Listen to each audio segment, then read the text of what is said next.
Okay. So before we begin, I would like to thank everyone for joining us this evening. We're very excited to have Charlene and O'Shane with us. And I'm just going to tell you a little bit about them.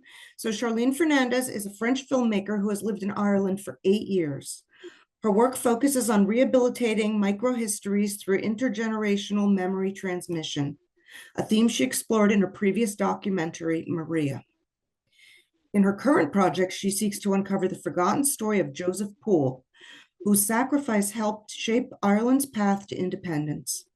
Oisin is an Irish amateur filmmaker and photographer who studied in the very buildings where Joseph Poole was held captive.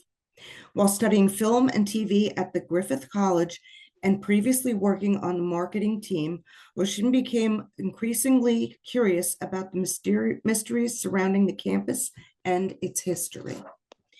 So with that, I am going to ask Charlene to explain a little bit about you. She does plan on doing some interaction here with our audience. So I'm going to turn it over now. Thank you. Thank you for that introduction, Carol. Oisin, would you like to share the PowerPoint? Okay, so thank you everyone for joining us today. So Carol has said a few things about us, but I just wanted to maybe let Oisin introduce himself just in short, and then I'm just going to tell you about how we came up with the idea. Yeah, so I'm Oisin Finnegan. As Carol kind of mentioned, I am an amateur filmmaker and photographer. I studied in Griffith College, the very buildings that Joseph Poole was held captive. I also worked in the marketing office that was actually one of the old cells when Griffith College was the Richmond Bridewell prison. So a lot has changed since then. But I definitely became really, really curious when I noticed there was a plaque Joseph Poole on campus.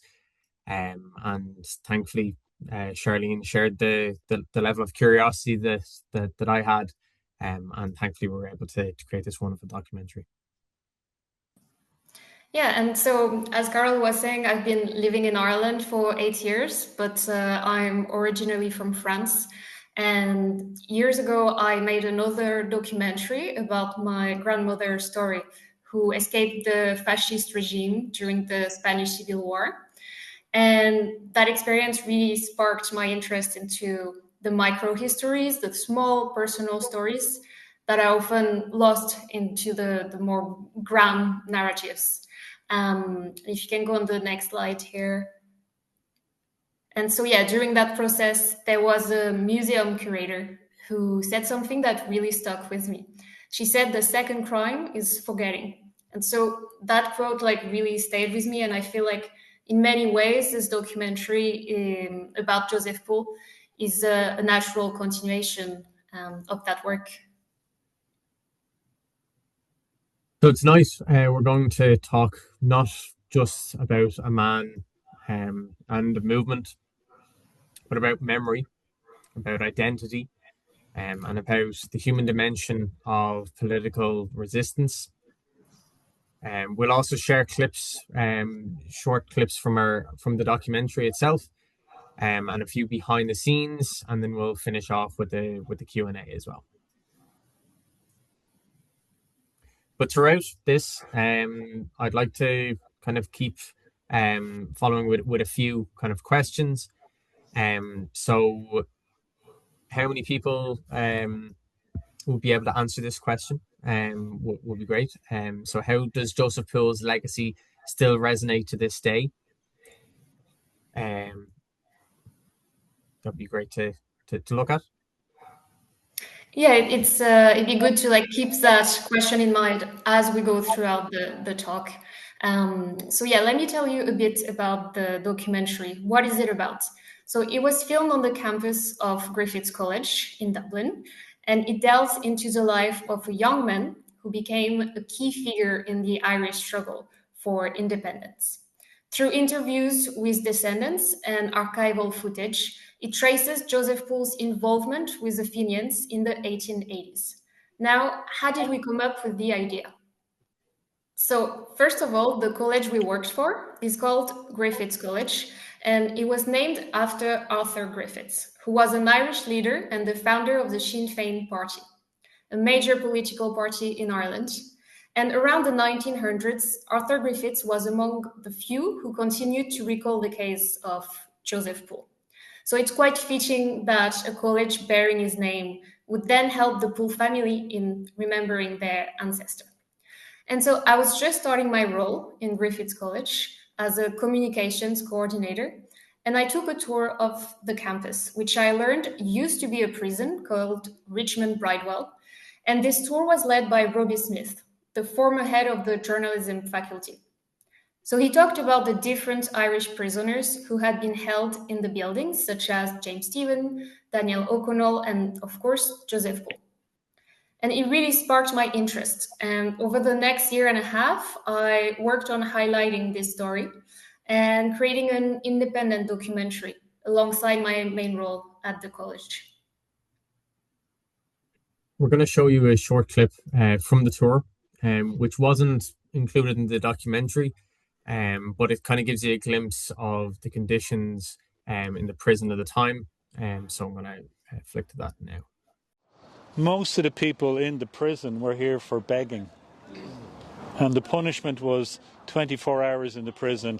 You were plunged into a cold bath, your hair was cut, there were marks put on your clothes. So when you went out, people knew you had been in prison for begging.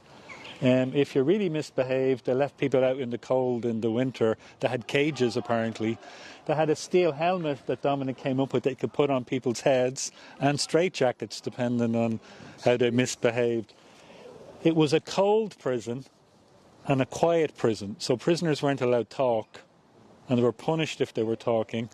There was one member of staff who was working late one night, and he walked along this corridor to get to the bathroom at the other end. There was nobody here, and all he heard was, "Shh! He has not come down here."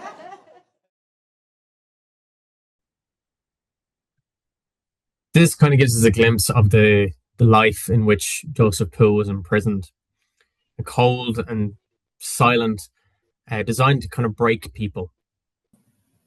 The Richmond Bridewell jail was not just a regular prison. It was used to detain and punish rebels, political agitators, and those accused of crimes against the crown. And as I mentioned, James Stephen was one of the famous prisoners held in Richmond Bridewell. In 1858, he founded the Irish Republican Brotherhood, also known as the Fenians.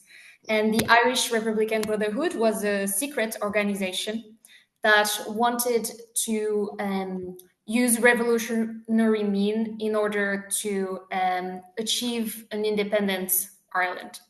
So despite being in Richmond Bridewell, James Stephen was able to escape from the prison, and he came to America, where he received a lot of financial support for his cause to help the Fenians back home fight for the independence of Ireland. So after this tour, I contacted people from the Joseph Poole Committee and connected with his great-grandnephews and grandnieces. I learned that his brothers were members of the 1916 Rising Army under the command of James Connolly. And this descendant had many stories to tell. And yeah, at that time, during the 1880s, British rule in Ireland was very oppressive. The country had suffered from the Great Famine, and also British landlords were often called absentee landlords, meaning they neglected their properties, which led to bad living conditions. So now we're going to show you a combined clip from the beginning of the documentary. So on this image here, you can see Christopher Poole and Vincent Poole, who were two of the brothers of Joseph Poole.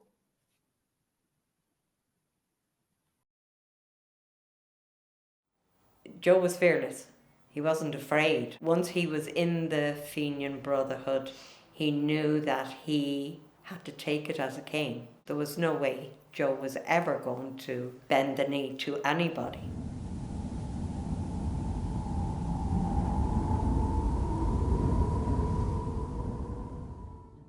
From very small age, our republicanism was traced back to the Fenians. I remember my father showing me a memorial card. He said next year this will be 100 years old. So at the time I remember thinking, something to be 100 years old, this was truly ancient, you know.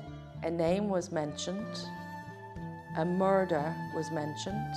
Joseph Poole executed in Richmond Jail, now Griffith College, in 1883. British rule in Ireland at that time was brutal. There was no justice ever given to Irishmen. They had just come out of a famine, a genocide. There was bound to be an uprising at some stage, so that's when Joe joined the Fenians. His eyes were, you know, you could see a story there. Not angry, not hard. He looked to me like sensitive. He looked to me like he cared. There wasn't very many people who would go outside and risk their life for something that may not change. This clip really highlights the type of person Joseph Poole really was. And it's kind of striking that although there's three different voices, three different branches of the family, all of them describe Joseph Poole in the same way. Fearless as he was, but also sensitive, and somebody deeply committed, but also deeply human. It kind of this dedication to this cause really struck us when we were looking at this. So before tonight, if you can, on the chat, if you can put a thumbs up or a thumbs down, whether you heard of Joseph Poole before today. So I can stop sharing if you want, just so that we can have a look and see if there's thumbs up or thumbs down. Cool. So it's great to know that some people have heard of Joseph Poole. But I know when myself and Charlene started off with this documentary, we only knew the name. We didn't really understand who the person was until we really got to know him through the people that were related to him.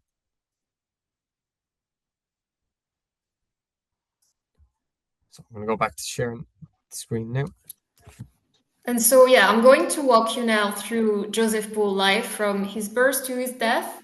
And we are going to show you then another clip of the documentary.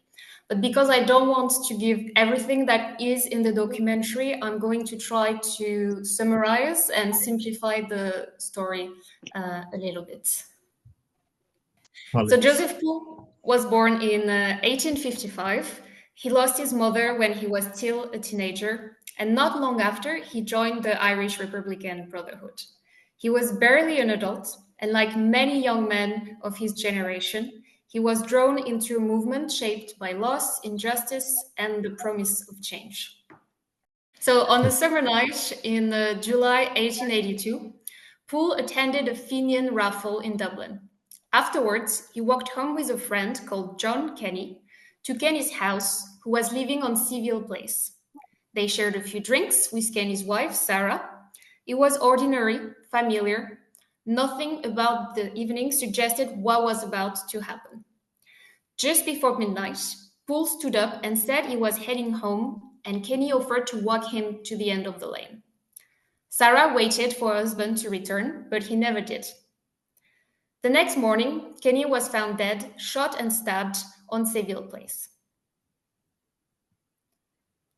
Because Poole was the last person known to have seen him alive, he was arrested, but released shortly after. He then learned that his brother-in-law, William Lamy, who was Protestant and of French origin, had taken most of the circle they were a part of to a different group with a more radical agenda. Poole had been in charge of arms for the Irish Republican Brotherhood in Dublin, and tensions within the movement started to grow. A target was put on his back by this other group, and a vigilance committee was created. One night on Abbey Street, which is in the city centre of Dublin, they went looking for him. They didn't catch him, but during that search, a fight broke and a policeman was killed. And once again, Poole was arrested, even though he had nothing to do with the incident. All these arrests were led by the Dublin Metropolitan Chief Officer at the time, called John Mallon, and we are going to talk a little bit more about him in a second.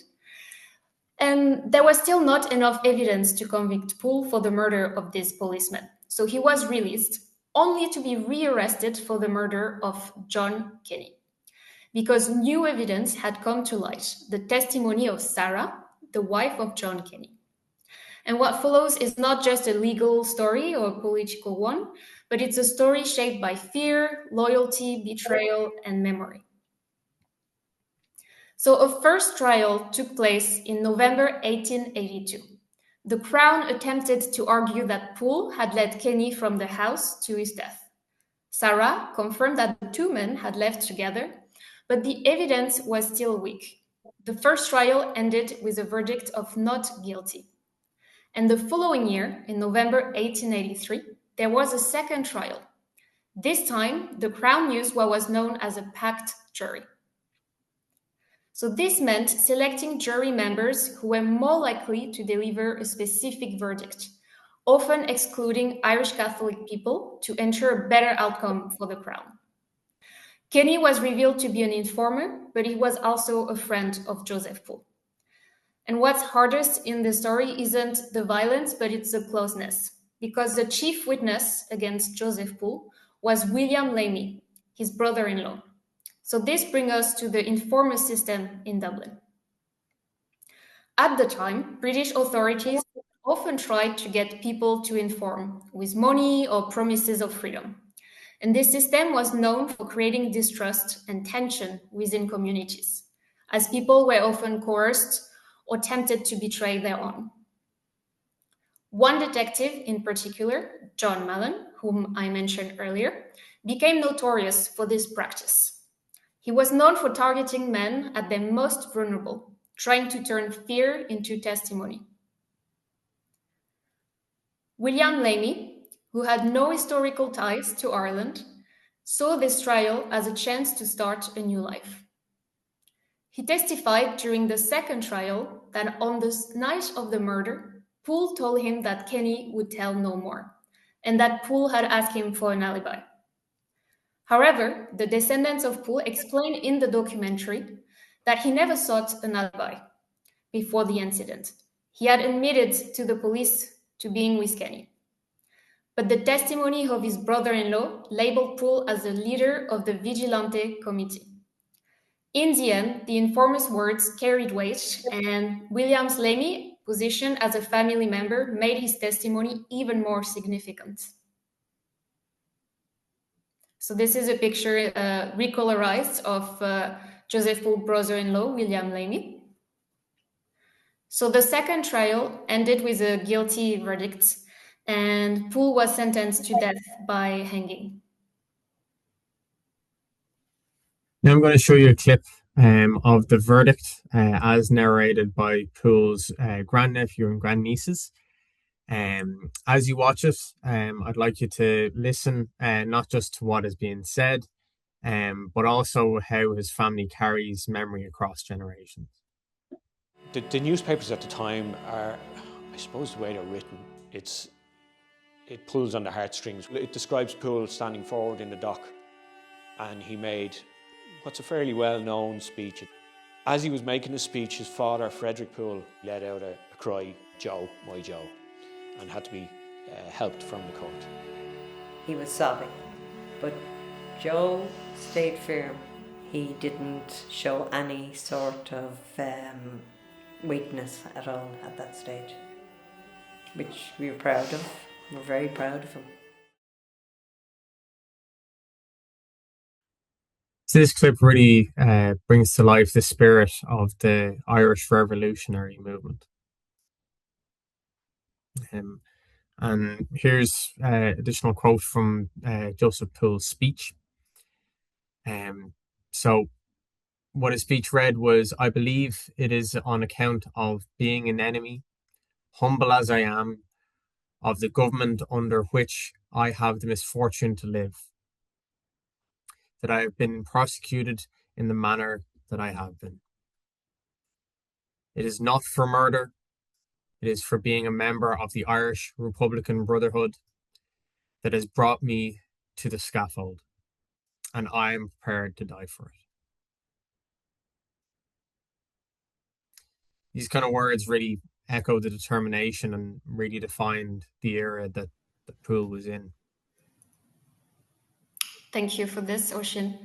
And so, yeah, following the verdict, Poole was taken to Richmond Bridewell, which is now Griffith College. And unfortunately, his execution was mishandled. He did not die immediately. It took time and it was painful. But even in death, the narrative doesn't end there. So after the execution, Poole was buried in the prison yard. His family wrote several times asking for his body to be returned, but they were completely ignored, partly because of the botched hanging, and partly because officials feared that a public burial might turn Poole into a symbol of nationalist resistance. In fact, Poole was buried twice on purpose, to keep his remains even more hidden. And in the next slide, I want to pause there for a second to share with you some archival documents written by hand by John Mallon. So here you can see it says, "As regards the application of Mrs. Poole, it is not necessary that she should receive any reply. There are no relatives of Poole alive at present," which was a total lie. And we explore this part of the story in more detail in the documentary. But this attempt to erase Poole had the opposite effect. His family never stopped searching for his remains. And across the different generations, they kept searching. And the different ways in which the family honored him is also explored more towards the end of the documentary. So now I want to come back to the first question we asked you at the beginning of this talk. So what does it mean to leave a legacy? So not being widely remembered doesn't mean someone had no legacy. It often means their story was never given space to be told.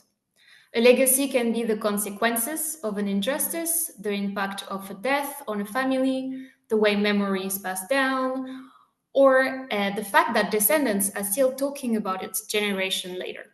And in Poole's case, his legacy is living through the descendants of his brothers. So now I'm going to hand over to Oisin, who is going to discuss some themes about memory and Irish identity. So at that time, many Irish men faced severe punishment, even for small acts of defiance against British authority, often resulting in execution.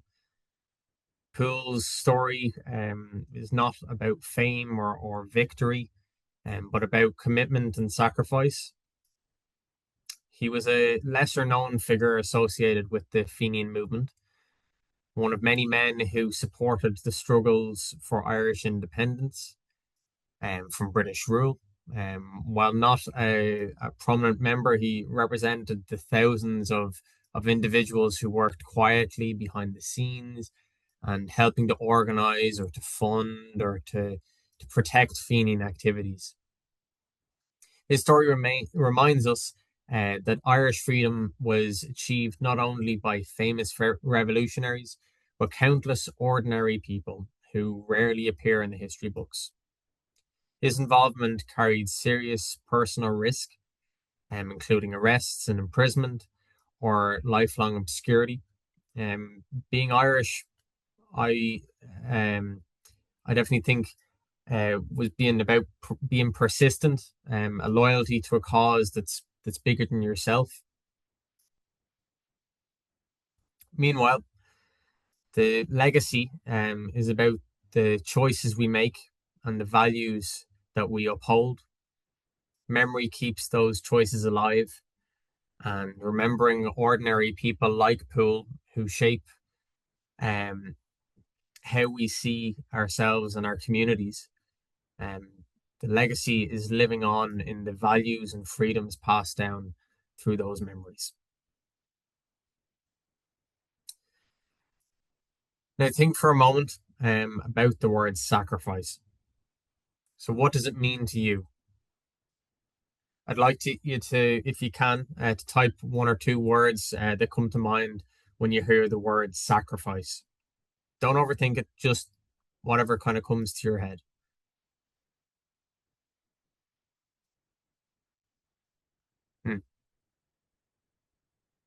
Yeah, really good words. Really good words to describe how that can feel for many people. Yeah, I can see loss, selflessness, hardship, truth. Very good words. I'm gonna go back to the slideshow here. Just give me a second there. I can see someone added doing what's necessary to uphold your values. It's a brilliant way to look at it. Thank you for all those. So now let's take it one step further. So imagine you're living under strict authority, as Poole did, and helping a freedom movement could put you at risk, the arrests, the imprisonment, as I mentioned, or even worse. Would you take that risk? What sort of reaction would you have? Would you take the risk to fight for that freedom, or would you maybe shy away from it a little bit?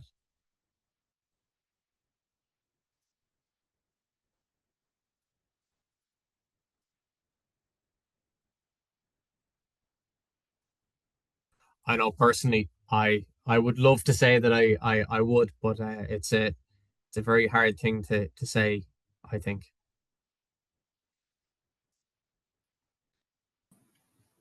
I see some thumbs up as well.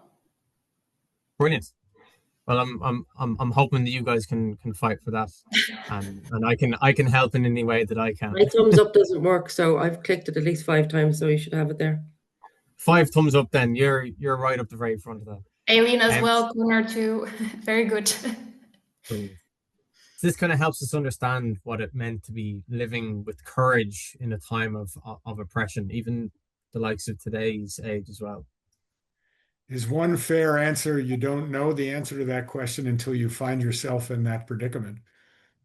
Mm-hmm. Absolutely. Absolutely. That's very true, yeah. Very I true. think a lot of people underestimate how hard the conditions were at the time as well. But yeah, so as we come towards the end of this talk, we wanted now to talk a little bit about the behind the scenes of the documentary and what influenced our creative decision. So when shooting the documentary, we made a conscious kind of decision to use a variety of different focal lengths in order to convey kind of different emotions, different atmospheres throughout the film.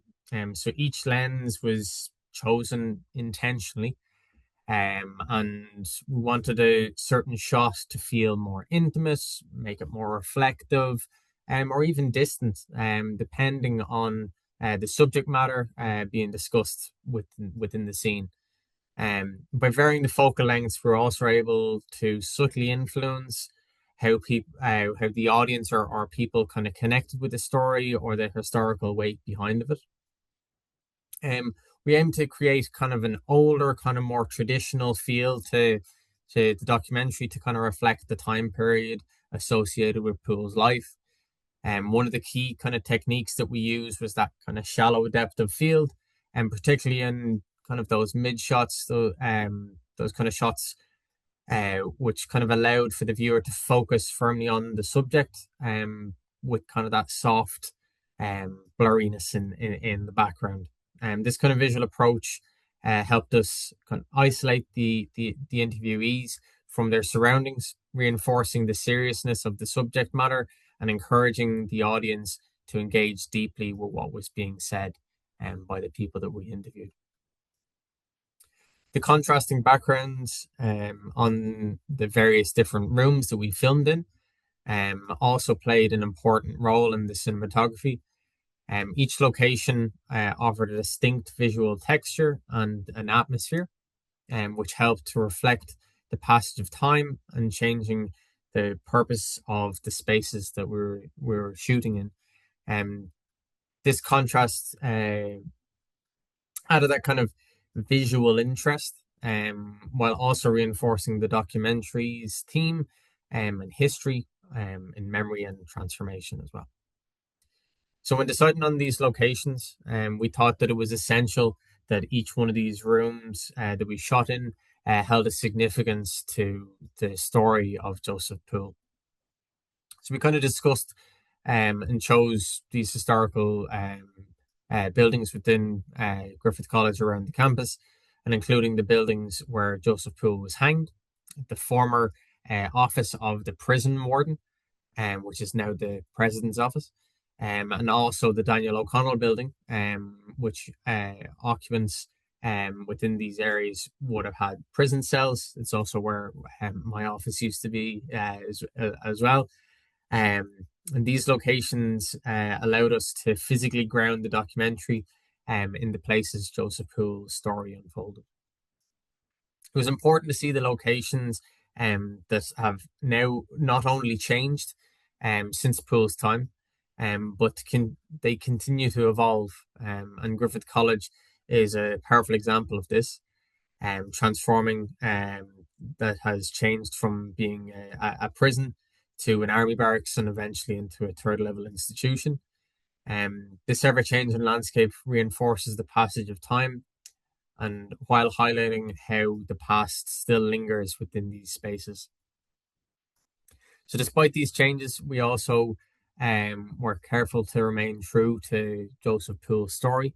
Before filming, Charlene and I spent time looking around the campus, doing a lot of walks around the campus to try and find out locations that kind of felt authentic and had emotional resonance to this story.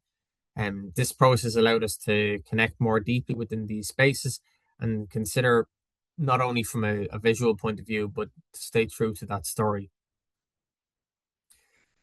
So our first visit to the building, or to some of the buildings, along with many others, was where Joseph Poole was executed.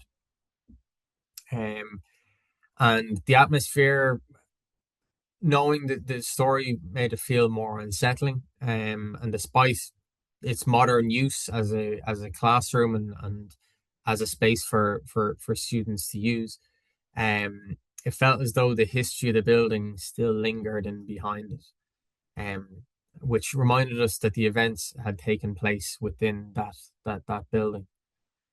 This feeling strongly influenced how we approached filming that space and encouraged a more restrained, respectful visual style. Have a strong understanding of the history of Griffith College was crucial in shaping how we filmed the documentary, and the use of the archival photographs and original buildings, and even building plans of the Richmond Bridewell helped us to visually show how the spaces once looked, as you can kind of see in 1844, and then also in terms of now. Those are both the same kind of buildings within Griffith College.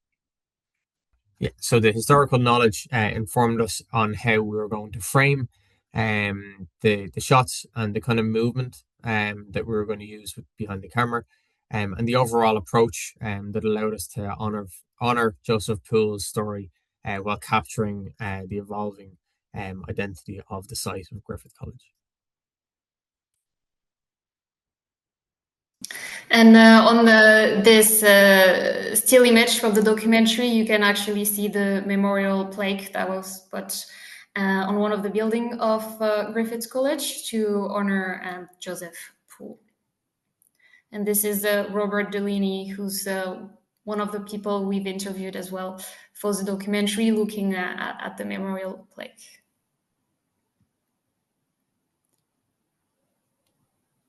So the crew added, obviously, some very important elements that helped bring the story of Joseph Poole to life. So Christian Kyo created several sketches of the trials and the execution, which helped visualize critical moments. Owen Potts provided the voice of Joseph Poole, recording his performance in a studio at Griffith College. Barry Power, who I think is here with us, worked as a sound editor, adding immersive audio elements such as footsteps, gunshots, and ambient sounds to make the scenes feel more real. And finally, the documentary ending features Ellen McCabe, who's also here. It features her original composition of Foggy Dew, which is a famous Irish ballad that recounts the Easter Rising of 1916 and inspired Irishmen to fight for the cause of Ireland. And so, yeah, each of these contributors played a very important role in shaping the documentary. So at the beginning of this talk, I shared a sentence with you that really impacted me. The second crime is forgetting. Joseph Poole was executed, buried in secret, and hidden from history on purpose. But what we've seen tonight is that forgetting didn't happen. His family remembered. They searched, they carried his story forward across generations, and they're still very outspoken about his story. And that, in many ways, is what this documentary is about. Not just what was done to Joseph Poole, but what it means to refuse erasure. Because memory can be an act of resistance, and remembering sometimes is a form of justice. So I hope you enjoyed this story, and I'm going to hand over to Oshin now. Those interested in learning a little bit more about Joseph Poole and also about Griffith College. We've included additional resources related to both Joseph Poole and also Griffith College and the transformation of Griffith College as well. But before we move to questions, we just want to briefly mention the response from the documentary that we received. So as I kind of alluded to it before, a number of people kind of came in, and we've just over, I think it's over 15,000, nearly 16,000 views on YouTube. And then we have, I think it's over 8,000 views and interactions within Instagram as well. It is available to watch online and runs for just around 20 minutes. So making it accessible to a wide audience beyond this space. And we hope this successfully allows Poole's story to continue to be seen and remembered and discussed. And now, if you'd like, we'd like to open the floor for some questions. Well, maybe I can jump in. I'm Kevin Riley. I'm the vice president of the board of the Irish American Cultural Institute. I want to thank you, Charlene and Oshin, for that wonderful and very moving presentation. Congratulations on your great work on this documentary. And maybe, Carol, we can, following the presentation today, send a note out to membership about the presentation and its availability on our site. But in addition to that, include a link to the YouTube documentary availability so people can go and watch the whole thing there if they want to. Would that be possible? Yes. That'd be great. Okay, well, we'll do that then. And I have a question, but I see we have some Poole family relatives and some people who worked on the documentary on with us tonight, and we're delighted we have them. And let me open it up first to see if they have any comments, anything they want to add to the presentation that Charlene and Oshin made at this point. Anybody?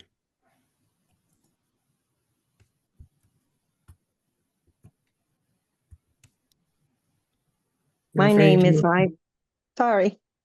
Go My ahead. name is Eileen Poole, and I just want to thank you for the publicity because Joe has been too long forgotten. And it's just to put his name out there. He did exist. He was a very, very strong character, and it shows this in this documentary. So I just want to thank you for that. You're very welcome. Happy to do it. I suppose Geraldine, from did my you have point a- of view, yeah, sorry, ahead. from my point of view, if there was anybody out there in the US that does any sort of research in this area, because there's a connection to Clan Gael out there. There's documents, there's paperwork, probably with his name on it, but that we don't know and we've no access to. So if anybody did come up with something, that they would share it, because there's certainly a connection. Okay, certainly will. Anybody else want to jump in before I ask my question? I think it's you, Kevin.